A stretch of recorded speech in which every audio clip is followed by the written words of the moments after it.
নমস্কার বন্ধুরা, আমি আবার চলে এসেছি আপনাদের সবার জয়া, আপনাদের সবার সম্মুখে আজকে আরেকটি নতুন গল্প নিয়ে। তার আগে সবাইকে জানাই শুভ নববর্ষের হার্দিক শুভকামনা। আপনাদের সবাইকে শুভ নববর্ষের শুভেচ্ছা রইল। এবং আপনাদের সবার বাসন্তিক নবরাত্রি কেমন কাটলো জানাবেন। আমরাও ভীষণ ভালো, ভীষণ আনন্দে কাটিয়েছি এই 9টা দিন। কিন্তু তার মধ্যে আমরা আপনাদের কাছে ভালো করে কানেক্ট হতে পারিনি, জুড়তে পারিনি। তার জন্য আমাদের ভীষণই খারাপ লাগছে, তার জন্য আমাদের ক্ষমা করবেন। কিন্তু আবার চলে এসেছি। তবে আবার কিছুদিনের জন্য আমাদের এই এপিসোডগুলো বন্ধ থাকবে, কেন আমাদের স্বামীজি যাচ্ছেন ইউরোপ। উনি যখন আসবেন আবার, তখন আবার আমরা শুরু করব। তাও এক দুটো গল্প আমরা শুনতেই পারি, বলতেই পারি। তো আজকে আরেকটা নতুন গল্প নিয়ে চলে এসেছি, চলুন শুরু করা যাক। একটা মাছুয়ারাদের গ্রুপ ছিল, সমূহ। তো একবার তারা সমুদ্রে মাছ ধরতে গেছে। তো মাছ ধরতে গিয়ে নানান কারণে তুফান আসাতে তারা তাদের মাছ ধরার কাজটা বন্ধ হয়ে তারা রাস্তা ভটকে গেছে। যাই হোক, কোনো রকম করে তারা পৌঁছলো কিনারে, একটা তটে পৌঁছলো। গিয়ে সেই কিনারায় গিয়ে তারা এবারে সেই রাতটা কাটাতে হবে, সেই ভেবে তারা নিজেদের থাকার একটা আস্থানা খুঁজলো। তো সেখানে গিয়ে দেখে একটা বিরাট মহলের মতন বাড়ি। তারা ভেতরে গেল সবাই।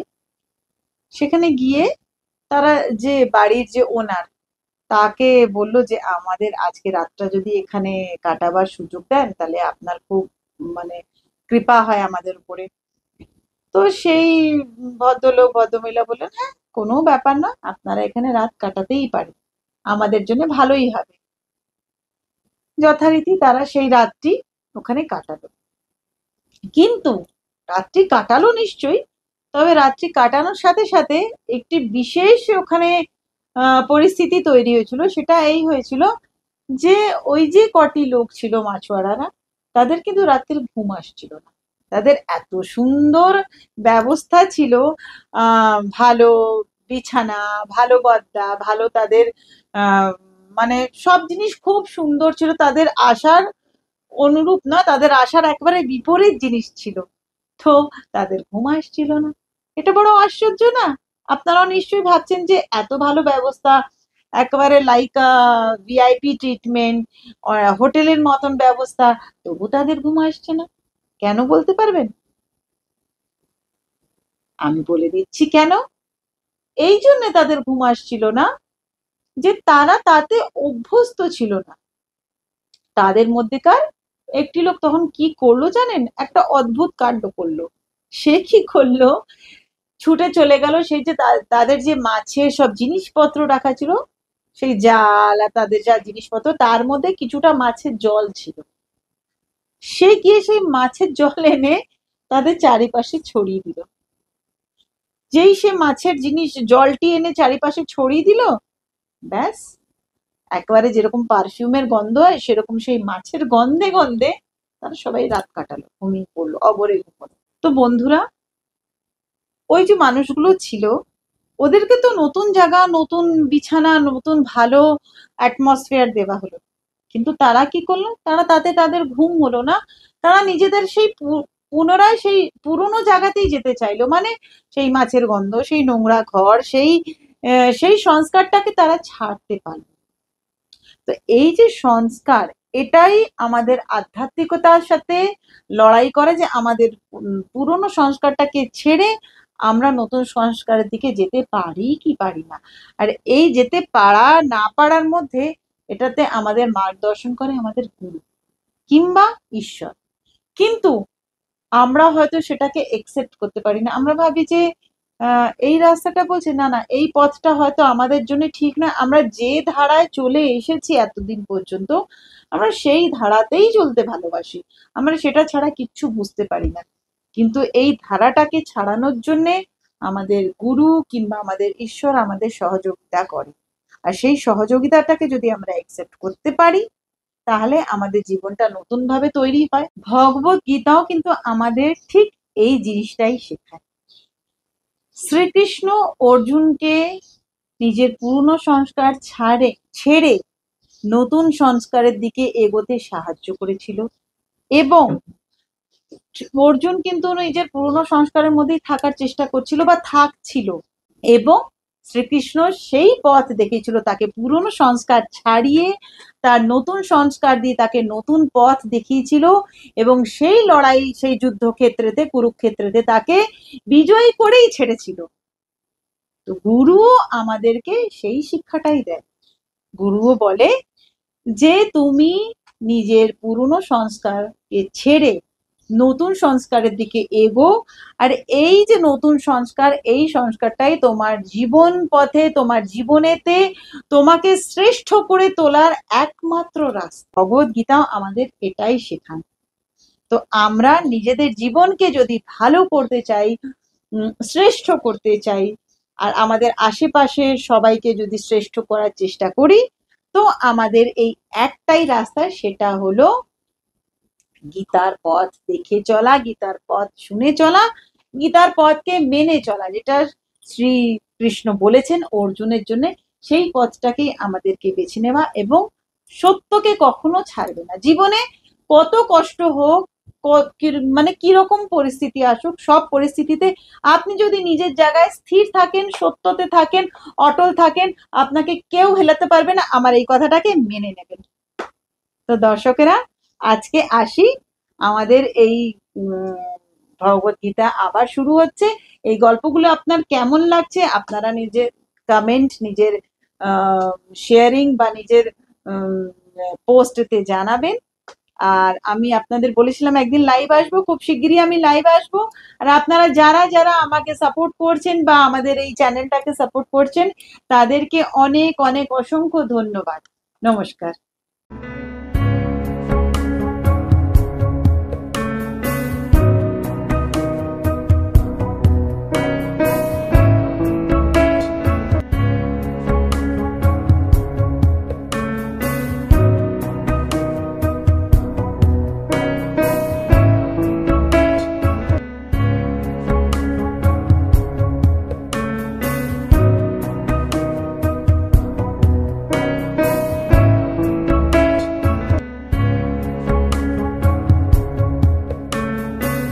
गुरु बिना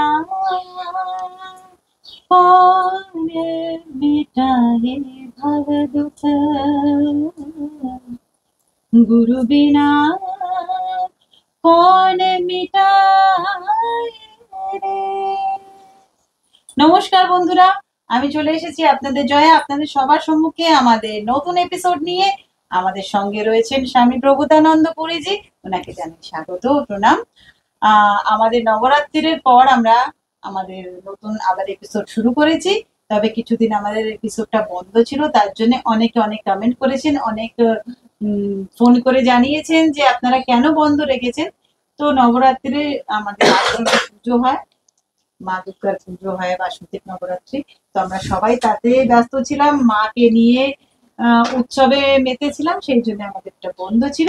আমরা পুনরায় আবার শুরু করে দিচ্ছি আপনাদের সবার জন্য, আপনাদের সবার কাছে, ঘরে ঘরে ভগবদ গীতার নতুন এপিসোড। আমাদের আজকে 29তম 29তম এপিসোড। তো আমাদের সামনে স্বামীজি রয়েছেন, ওনাকে জানাই প্রণাম। স্বামীজি আপনাকে প্রণাম, স্বাগত। 29th এপিসোডে আমরা চলে এসেছি স্বামীজি। 28 এপিসোডে কি হয়েছিল সেটা তো আমরা সবাইকে বলেছি, এবার কি হয়েছিল, কি বলেছেন শ্রীকৃষ্ণ অর্জুনকে, আপনি দর্শকদের। তো জয়া, আপনাদের সবাইকে প্রণাম। জয়া, তোমাকে প্রণাম। তুমি যে আজকে যে গল্পটা বললে না, ওটা খুব সুন্দর লাগলো আমার গল্পটা, যে গুরু মানে এই যে সংস্কার, আমাদের সংস্কার, একদম ঠিক। অ্যাকচুয়ালি এই ব্যাপারে আমি দু তিনটে কথা বলতে চাই।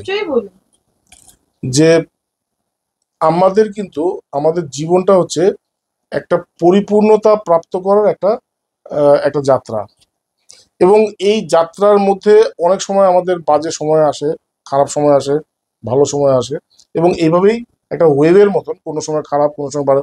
যেরকম আমরা যখন পাহাড়ে চড়ি, তখন পাহাড়ে এক সময় পিকে যাই, তারপর আবার নিচে নামি, আবার পিকে যাই, এই করতে করতে আমাদের যে রাস্তাটা চলে, এখানেও কিন্তু সেই একইভাবে ওইভাবেই আমাদের রাস্তাটা হয়, একবার উপরে একবার নিচে।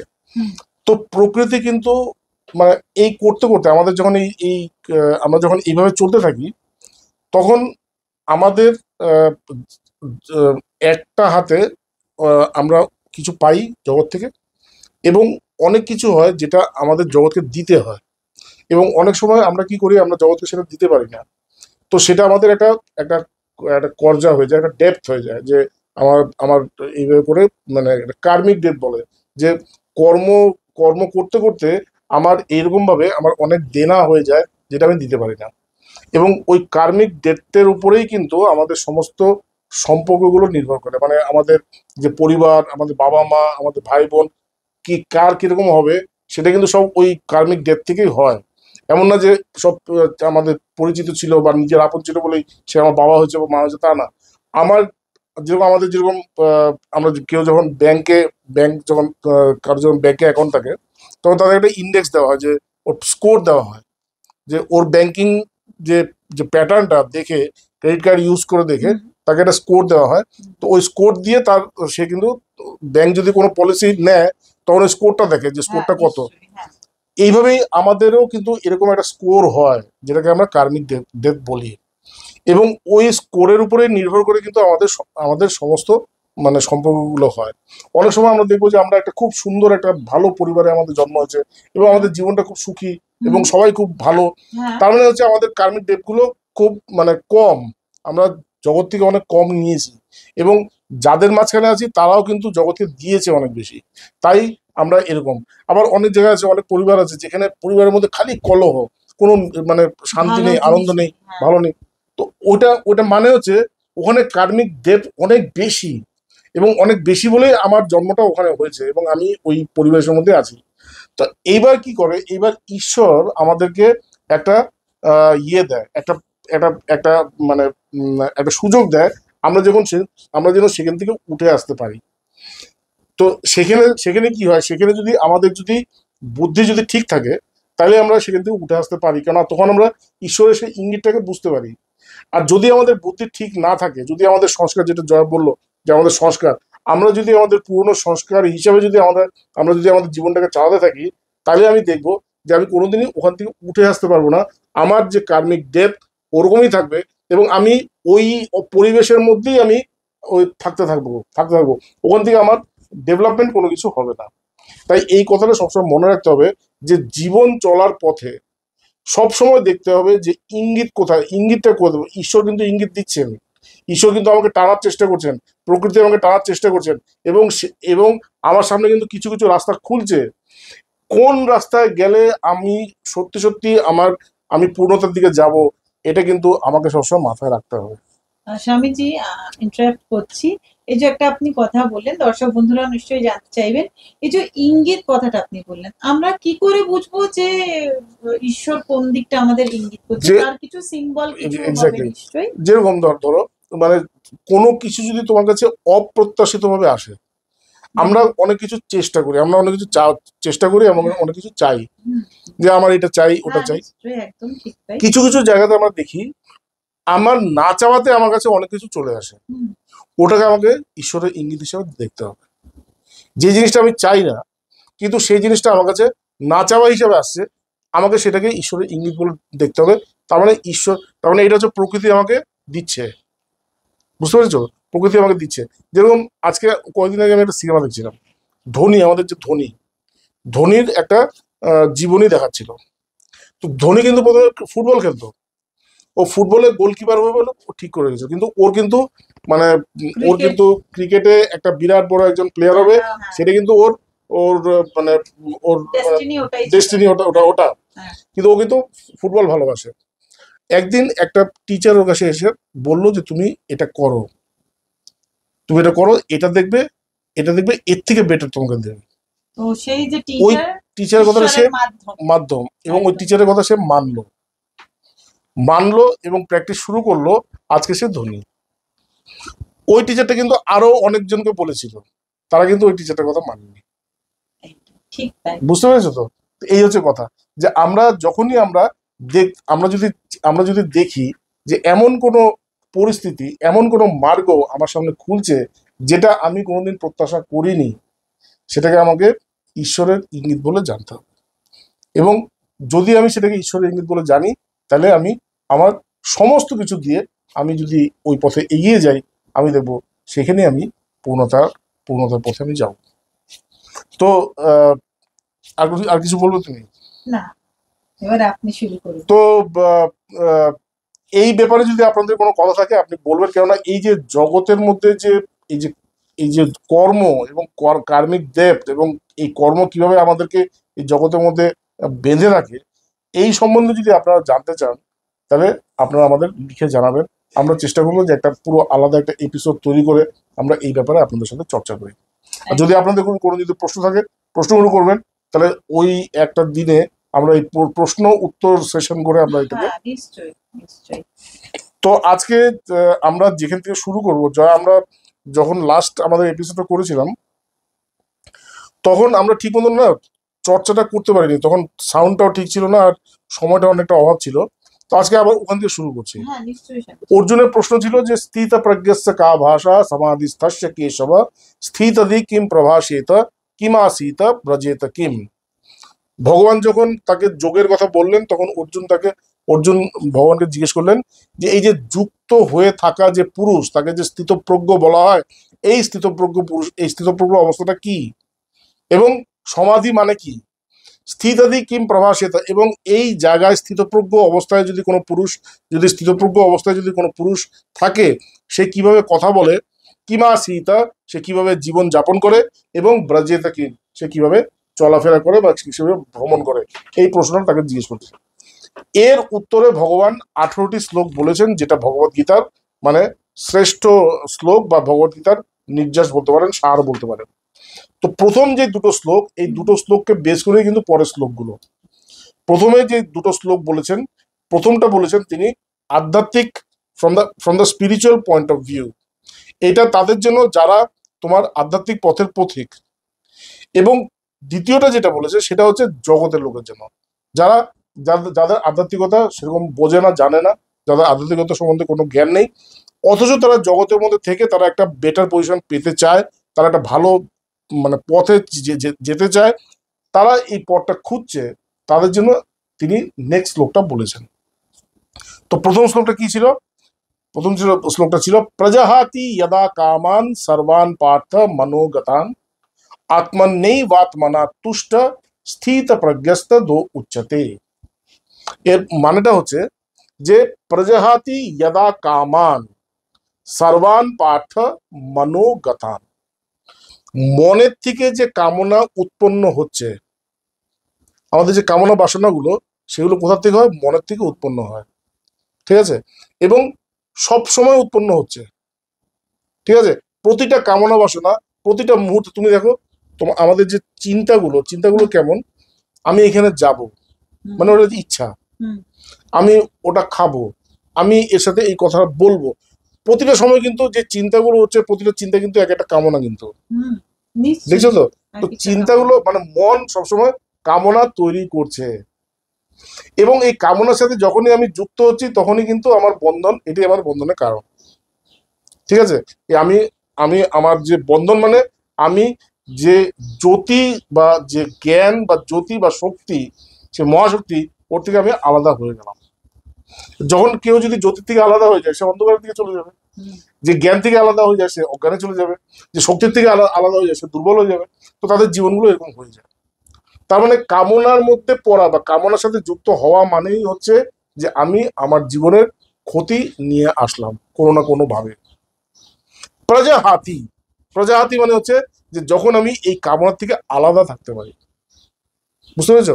কামনা মন থেকে তো আমি নিজেকে আলাদা করতে পারবো না, কারণ আমার শরীর যতদিন পর্যন্ত আছে আমার মন থাকবে, আর মন মানেই হচ্ছে কামনা। তো আমি যদি বলি যে আমি মন থেকে আলাদা মানে মনকে আমি মেরে দেবো বা মনকে আমি ডিনাই করবো, করতে পারবো না। ভগবান কৃষ্ণ কিন্তু ভীষণ প্র্যাকটিক্যাল। আমরা জানি যে তুমি মনটাকে মেরে ফেলো, বলে না, মনটাকে মারা যায় না, তুমি মনটাকে মেরে দেবে আবার মনটা ফিরে আসবে। ঠাকুর রামকৃষ্ণদেব বলেছেন যে যে কচুরি পানা, জানো তো কচুরি পানা হয়ে যায়, অনেক সময় দেখবে আমাদের স্কুলের বাইরে ছিল একটা একটা একটা ইয়ে ছিল, পুকুর ছিল, ওই পুকুরটার মধ্যে কচুরি পানা হয়ে যেত। তা আমাদের প্রিন্সিপাল মাঝে মাঝে ওই কচুরি পানাগুলোকে মানে পরিষ্কার করতো, একদম পরিষ্কার জল, 2 দিন পরে আবার কচুরি পানা এসে হাজির। সেরকমই বলছে এই কামনা বাসনা কিন্তু সেরকম, তুমি যদি ভাবো যে তুমি নিষ্কাম হয়ে গেছো, এটা তোমার ভ্রম। আর একটা শেষ হলে আর একটা চলে আসে। তোমার মনে হবে যে তুমি কামনা থেকে দূরে চলে গেছো, কিন্তু না, তোমার ভিতরে আছেই, ওটা থাকবেই। উপায় কি? প্রজাহাতি, এর থেকে আলাদা হও, অ্যান আনঅ্যাটাচমেন্ট, অনাসক্তি। এই ভগবত গীতাতে এই অনাসক্তি কথাটা বারবার আসবে। বারবার আসবে কেন? বলছে এই অনাসক্তি হচ্ছে শ্রেষ্ঠত্ব প্রাপ্তির একমাত্র রাস্তা। এটা শুধু ভগবত গীতা বলে না, এটা যে কোনো বেদান্ত শাস্ত্র বলে। তুমি যদি অষ্টাবক্র গীতা পড়ো, সেখানে দেখবে সেখানে সেই ওখানে দেখবে যে यदि यदि यदि चेतन की यदि देहम पृथक कृत्वा চিতি বিশ্রাম্য তিষ্ঠসি, ওগুলো সে অনাসক্তি। তুমি যদি নিজেকে তোমার শরীর থেকে আলাদা করে তুমি যদি শান্ত হয়ে বসতে পারো, আলাদা করা। তো এখানে বলছে প্রজাহাতি, আলাদা করা। তুমি যখন নিজের কামনার থেকে নিজেকে আলাদা করতে পারবে, চেষ্টা করতে হবে, প্র্যাকটিস করতে হবে। প্র্যাকটিস আনঅ্যাটাচমেন্ট, মানে তোমাকে জানতে হবে যে এই কামনাগুলো আমার না। আমাদের যখনই কামনাগুলো আসে, এটা করতে হবে ওটা করতে হবে, যখনই আসে তখন এগুলো ভাবি এগুলো আমার, I have to fulfil them. আমার মনে হয় যে আমার ভিতরে যে কামনাগুলো আসছে সেগুলোকে আমাকে ফুলফিল করতে হবে। যদি আমি ফুলফিল না করি তাহলে হয়তো আমি আমি কোথাও কম পড়ে যাবে। কিন্তু বলছে না, এই কামনাগুলো তোমার না, এই কামনাগুলো তুমি না, এর থেকে আলাদা থাকো, এর থেকে আলাদা থাকো, একে থাকতে দাও, একে থাকতে দাও, তুমি এর থেকে আলাদা থাকো। প্রজাহাতি, প্রজাহাতি যদা কামান সর্বান পার্থ মনোগতান। কেউ যদি নিজের মনের থেকে উৎপন্ন প্রতি মুহূর্তের কামনার থেকে নিজেকে আলাদা রাখতে পারে, আলাদা রেখে কি করবে? আত্মনেই বাত মনা তুষ্টা, আত্মনি এব আত্মনা তুষ্টা। সে নিজেকে কামনার থেকে আলাদা করে সে নিজেকে নিজের মধ্যে সন্তুষ্ট রাখবে। আমি ব্রহ্ম, আমি আত্মা, আমি কামনা না, আমি বাসনা না, আমি ইচ্ছা না, আমি ইচ্ছা না, আমি কামনা না, আমি বাসনা না, আমি হচ্ছি এই পরমাত্মা, আমি হচ্ছে পরমাত্মা, আমি আত্মা, আহম ব্রহ্মাস্মি সোহম তত্ত্বমসি, আমি সেই পরমাত্মা। এবং এই এই জায়গায় সে যদি স্থির থাকতে পারে, প্রজাহাতি যদা কামান সর্বান পার্থ মনোগতান আত্মনেই আত্মনা তুষ্টা। সে যদি নিজেকে নিজের মধ্যে স্থিত রাখতে পারে যে আমি সেই আত্মা, স্থিত প্রজ্ঞস্ত দো উচ্চতে, একেই বলা হয় স্থিতপ্রজ্ঞ। স্থিতপ্রজ্ঞ মানে কি? যখন আমি নিজেকে আত্মার থেকে আলাদা করে নিজেকে যখন আমি নিজেকে কামনার থেকে আলাদা করে নিজের সাথে যুক্ত হয়ে অবস্থান করি, সেই অবস্থাকেই বলা হয় স্থিতপ্রজ্ঞ। ঠিক আছে, এটা হচ্ছে আধ্যাত্মিক পুরুষদের জন্য বলেছে। এবার জগতে অনেক লোক আছে যারা হয়তো আধ্যাত্মিকতা জানে না, কিন্তু তারা সৎ পুরুষ, তারা ভালো ভালো মানুষ, তারা একটা ভালো জীবন চায়, তারা একটা সৎ জীবন চায়, একটা উচ্চ উচ্চ মানের জীবন চায়। তাদের তাদের জন্য তিনি বলছেন, কি বলছেন? দুঃখেষু অনুদ্বিগ্ন মানা। জীবনে জীবনে দুটো সত্য থাকবে, একটা হচ্ছে সুখ, একটা দুঃখ। তুমি যদি বলো যে আমার জীবনে কোনো দুঃখ নেই, আমি দুঃখ চাই না, বলে হতে পারে না। তোমার জীবনে যদি সুখ চাও তুমি, দুঃখটাও আসবে। দিন আর রাত, আমরা বলি না যে বুঝা একদিন, একদিন মানে কি? একদিন মানে একটা দিন আর একটা রাত, একদিন এক রাত মিলে কিন্তু একদিন হলো। তো সেরকমই জীবন মানে হচ্ছে সুখ এবং দুঃখ। তুমি যদি সুখ চাও, তোমাকে কিন্তু দুঃখটাকে অ্যাকসেপ্ট করতে হবে। কিন্তু আমরা কি করি?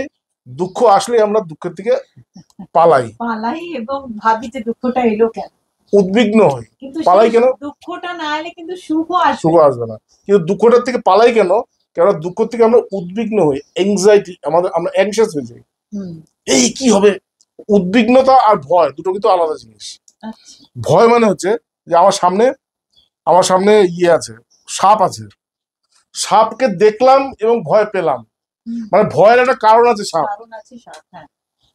আমার এখানে সাপ নেই, কিন্তু আমার মনে হচ্ছে যে সাপ আসবে, এটা হচ্ছে উদ্বিগ্নতা, যার কোনো কারণ নেই। তো দুঃখে এখানে ভালো করে ভাবো, এখানে ভগবান কৃষ্ণ কি বলছে? বলছে না কিন্তু যে দুঃখ থেকে ভয় পেও না, বলছে না কিন্তু। দুঃখেষু অনুদ্বিগ্ন মানা, দুঃখের থেকে কিন্তু উদ্বিগ্ন হয়েও না। তার মানে দুঃখ তোমাকে দুঃখিত করতে পারে না, করতে পারে না, তার মধ্যে কোনো ক্ষমতা নেই। তোমার উদ্বিগ্নতাই হচ্ছে দুঃখ। তুমি যে উদ্বিগ্ন হয়ে যাও তাহলে দুঃখের কারণ। যেরকম একটা সাপ নেই, তুমি যদি ভাবো এই সাপ আসছে, তাহলে তুমি তুমি সাপের ভয় ভুগছো, তাই তো? সাপ কিন্তু নেই, কোথাও নেই, কিন্তু তুমি ভাবছো না এই সাপ আসবে, এই সাপ আসবে। তো সেরকমই দুঃখ কিন্তু তোমার দুঃখী করতে পারে না, কিন্তু তোমার উদ্বিগ্নতাই হচ্ছে দুঃখের কারণ।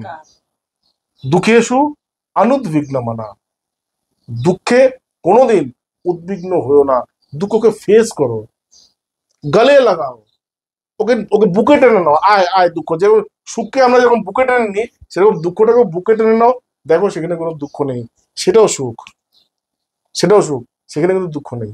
দুঃখেষু অনুদ্বিগ্নমানা, সুখেষু বিগত স্পৃহা।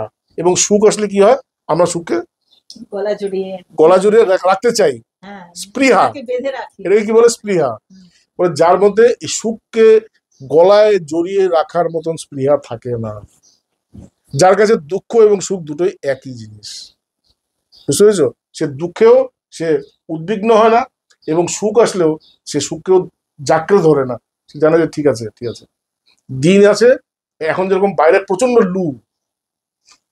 লু চলছে, কিন্তু আমি জানি যে কিছুক্ষণ পরে এই লুটা থামবে, রাত্রি হবে, ঠান্ডা হয়ে যাবে সবকিছু। সেরকমই জীবনে এক এক সময় লু আসবে, তাকে আমরা দুঃখ বলি, কিন্তু ওয়েট করুন, এই লু থামবে, আবার রাত্রি আসবে, স্নিগ্ধ চাঁদের স্নিগ্ধ আলো আসবে, সবকিছু ঠান্ডা হয়ে যাবে, সুখ আসবে। তো দুঃখেষু অনুদ্বিগ্নমানা, সুখেষু বিগত স্পৃহা। ঠিক আছে? বীত রাগ ভয় ক্রোধা, এই যে তিনটা জিনিস, রাগ, ভয় এবং ক্রোধ। রাগ মানে হচ্ছে অনুরাগ, মানে আসক্তি। যে কোনো জিনিসের প্রতি কিন্তু আমরা আসক্তি হয়ে যাই, আসক্ত হয়ে যেত। বলছে তুমি নিজেকে অন্য কোনো জিনিসের থেকে আসক্ত না যেন না করো, সেটা প্র্যাকটিস করো। তুমি যেন কোনো কিছুর প্রতি আসক্ত না হয়ে যাও, অ্যাডিক্টেড। কোনো জিনিসকে ব্যবহার করা এক জিনিস, আমি মোবাইলকে ব্যবহার করছি, এটা হচ্ছে ব্যবহার, আর মোবাইল আমাকে ব্যবহার করছে, এটা হচ্ছে আসক্তি। বুঝতে পেরেছো? আজকালকার দিনে এটাই সর্বক্ষেত্রে এটাই দেখা যায় যে মোবাইলে আমাদের আসক্তি, তার তখনই বিভিন্ন রকমের তোমার রোগ হচ্ছে, সমস্যা হচ্ছে। ঠিক আছে? তো আসক্তি মানে হচ্ছে যদি তুমি কোনো সময় দেখো যে তোমার এইটা ছাড়া তুমি বাঁচবে না, সেটা হচ্ছে আসক্তি। ওখান থেকে নিজেকে দূর করো, নিজেকে বের করে নিয়ে আসো, কেন ওটা ছাড়া তুমি বাঁচবে। এই যে তোমার যদি মনে হয় যে তুমি এটাকে ছাড়া বাঁচবে না, এটাই কিন্তু তোমার মৃত্যুর কারণ হবে। ধীরে ধীরে নিজেকে বার করো। কি এবার পারছি না বলে প্রার্থনা করো, প্রথমত চেষ্টা করো বেরিয়ে আসার, আর যদি বেরিয়ে আসতে না পারো, তাহলে মায়ের কাছে, ভগবানের কাছে, মায়ের কাছে, মা কালীর কাছে প্রার্থনা করো, হে মা, আমাকে এর থেকে বের করে নিয়ে চলো, আমাকে এর মধ্যে ফাঁসিও না। তুমি দেখবে তুমি ধীরে ধীরে। মনে হয় যে আসক্তি গুলো মানুষের সময়ের সাথে সাথে, পরিস্থিতির সাথে সাথে পাল্টাতে কিন্তু আসক্তি থাকে। হ্যাঁ, আসক্তি থাকে। বাচ্চা একটা ছেলে একটা খেলনাতে আসক্ত, ওই আসক্তিটা ধীরে ধীরে পাল্টাতে থাকে, কিন্তু আসক্তি থাকে। তো বিহিত রাগা, আসক্তির থেকে তুমি যেন দূর হও। ভায়া, ভয়, ভয় মানে এটা কি? ভয় মানে হচ্ছে যখনই কোনো কিছু নতুন দেখো, তখনই মনের যে প্রথম রিয়াকশন, সেটাকে বলা হয় ভয়। মানে এমন না যে তুমি ভালো খারাপ জিনিস দেখলে তুমি ভয় পাবে। আমার মনে আছে আমি যখন ক্লাস 4 বা 5 পড়তাম, তখন বাবা আমাদেরকে নিয়ে গেল পুরীতে সমুদ্র দেখার জন্য। আগে কিন্তু কোনোদিন সমুদ্র দেখিনি। হ্যাঁ বলছি তো, সমুদ্র দেখার এক্সাইটমেন্ট, কিন্তু সমুদ্র কি তা তো জানি না। ঠিক আছে, রিক্সা করে যাচ্ছি, তো পুরীতে আছে, রিক্সা করে যেতে যেতে হঠাৎ করে একটা মোড় ঘুরে, তখনই সমুদ্র দেখা যায়। তো এই ঘুরতে ঘুরতে হঠাৎ যখন মোড় ঘুরেছে, দেখি চোখের সামনে দেখি বিশাল বড় একটা সমুদ্র। দেখার সাথে সাথে কিন্তু ভয় লেগেছে। আমাদের যেখানে যাওয়ার কথা একটু গিয়ে, তখন ছোট, আমি বেরোচ্ছি ঘর থেকে, আমার বাবা মা গিয়ে প্রথমে ঢেউ দেখে এসছে যে কিছু হয় না, তারপর চলো আমাদের সাথে চল, তার জোর জবরদস্তি নিয়ে গেছে। তারপরে গিয়ে যখন অল্প অল্প অল্প অল্প ঢেউ দেখলাম কিছু হয় না, তারপরে আস্তে আস্তে সাহস এসছে, ভয়টা কাটলো।